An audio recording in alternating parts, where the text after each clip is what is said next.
sports around the world.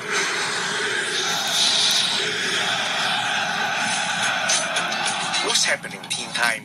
Welcome to Sports Around the World with me, Brian Chan. Today we will talk to Mike Lam, the head of the Ice Hockey Academy in Hong Kong. He'll tell us about his work as a coach and his thoughts about the development of the sport in Hong Kong. Check it out. Hello, Mike. Welcome to the show. Thank you for having me. So, Mike, you are the head of the Mega Ice Hockey Academy. Can you tell us a bit more about the academy? Well, it's called the Penguins Ice Hockey Club, and right now we're primarily training youths from age 3, 4, 5, all the way up to 18, and adults as well. Obviously, they don't play together, but we do concentrate on the younger age groups at our school. Yeah. Okay, and what is the main aim of the club or the academy? I think ice hockey is not just about ice hockey, I feel, but obviously we want skills development so that we can give them the tools to go and play hockey anywhere. But at the same time, we want to teach them things like responsibility, taking care of your own equipment, things like that, respect, teamwork. I think all these aspects of sport can be taught through ice hockey, so I think that's very important. And how does it actually work? Like, do you provide training courses? Do you organize competitions for these youngsters? Presently, I've only been here I've been head coach of the program for about a year now. I think coming up July will be a year. I was senior coach a few years back, but I took a break. But I think our main goal is to try and get these kids trained up so that they can all go out and play in different clubs, different places. Even in Hong Kong, there's so many different leagues options for parents. Yeah. So I think that's one of the things that we want to do is help these kids get better. Yeah. I mean, skills acquisition, especially at the younger age groups, is very important. As you mentioned, you want to educate the kids things inside ice hockey and also outside of it. What qualities do you think ice hockey can give to the kids to enhance their growth, their personal development?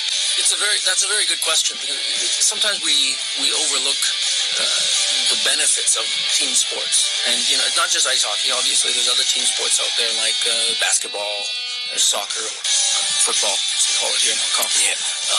Baseball even is a great sport. I think hockey really is one of the sports that I feel has a level of intensity and speed and passion that forces kids to compete together. Learn about that communication, but quicker, faster. Yeah. Having to learn how to adapt quicker to any situation, and that's hard to teach. But if you can get the kids' skill level up, they'll have fun doing it, and they'll learn even faster. I think outside of hockey, you can learn about that communication, the camaraderie, teamwork, responsibility, respect for your coaches, your officials. So we have a saying through the Positive Coaching Association out of the U.S. We took that course, and it talks about roots, and it's like respect and all these other things that really encompass what you should be as an athlete. Respecting your opponent, respecting the trainers, the officials, everybody, and parents as well of the other opposing team. So I think these things can be taught in ice hockey, and of course other sports have them. I feel hockey just has a little bit of an edge, I think, in teaching a little bit better, maybe. Right. Yeah, my own personal opinion. Yeah, definitely. And like you said, with the fast pace of the game comes with physicality of the game, because as we can watch on TV, it's a pretty physical game. How do you strike a balance between being physical and being disciplined with the kids that you're teaching? I think it's teaching them about safety, playing with safety in mind. We always talk about no checking anybody that's got their numbers that you can see. Because normally, if you can see their back, then it's dangerous to push them.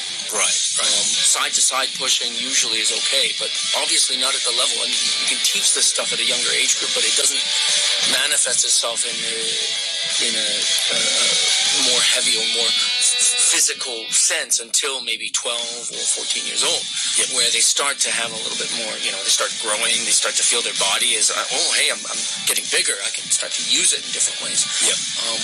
So, it's very different from, say, what you see on TV, the NHL, the IIHF competitions. Yeah, they're physical, but they've been taught that through all their 8 years of training. And so, at the younger age groups, we have to teach them competition. How do you protect yourself as well? How do you be safe? Be aware of your surroundings. And that's the thing about ice hockey is you've got to be aware of almost everything going on, and you still have to skate, balance yourself, use a stick, pass, shoot, everything. And that's why it's so difficult to do. And once they are able to, I think it's a pleasure to see as a coach. It really is. There is quite a big age range in the kids that are attending your hockey school. Is there kind of like a progress or a process that you follow to educate the different age groups when they start to grow up? Yeah, so we have the hockey program is split into hockey 1, 2, and 3. But then at each level, there's a 1, 2, and 3. So that, when they get to a certain point of some certain skating techniques, then they can move on to the next level. And at each age group, they have a hockey 1, 2, and 3. So right now, what we do in our program is we split them by, first age, but then secondly, skill level. So if some kids are a little bit older, but they're not, maybe they started hockey a little bit late, their skill level isn't as high as some others, then we put them together with, some other kids that are the same level. We don't want them to feel like, some kids are that much better at that age, right? So if you enter hockey a little bit late, don't worry, you can still learn. Jumping out to the bigger picture and the overall development of youth ice hockey in Hong Kong, what is your thoughts on the overall development in Hong Kong? In the beginning, I'd say about 25 years ago, maybe even 27, 28 years ago, there was a club, and they're still around. And they, organize practices for kids, and now they're running a league. And so development at that point was mostly non-locals. Right. A lot of kids, just wanted to play hockey, but they just didn't have any place to go. Now it seems to have tipped over a little bit to a more local population. Whether or not that local population is of international descent or not, there's a lot more Asians, a lot more locals, a lot more Hong Kong players. So the development of the sport has increased in terms of numbers. In terms of skill, that means there's more players to choose from now. For a national team selection and things like that. So there has been some significant growth in numbers, but we're still there's still a bit of stagnation in growth in numbers now because of the lack of ice time. Would you attribute the lack of ice time to the lack of facilities? Yeah, definitely. I mean, every private rink, in Hong Kong, there are no public rinks. They're all privately owned. So they have a bottom line to cover. So you have figure skating to make sure that you can do that. Festival Walk is now doing curling. So I mean, now that everybody is doing different ice sports, which is great for Hong Kong, but then it takes more and more away from ice hockey. And I'm not saying that's a bad thing. You need multiple sports. You need to go out and try different things, and the ice rinks need to provide these services. But then, how do we strike a balance? And ice hockey, I think, there's new rinks opening, but again, how much impact will that have? Is it like a really long-lasting impact, or will we plateau again until another rink opens and another rink, 10 years down the road? It's been 12 years since Mega Ice is open. I think it's 12 now. 2009, 2007, Mega Ice open. Right. Well, it's been 12 years. And now we finally get 2 more rinks. Right. And that's taken 13 years because they're not opening until next year, right? Wow. Like, what numbers are we going to grow to then? I don't know. But growth is definitely because of the ice time. Apart from increasing the number of facilities in Hong Kong, what else do you think that can be done to promote the game to youngsters?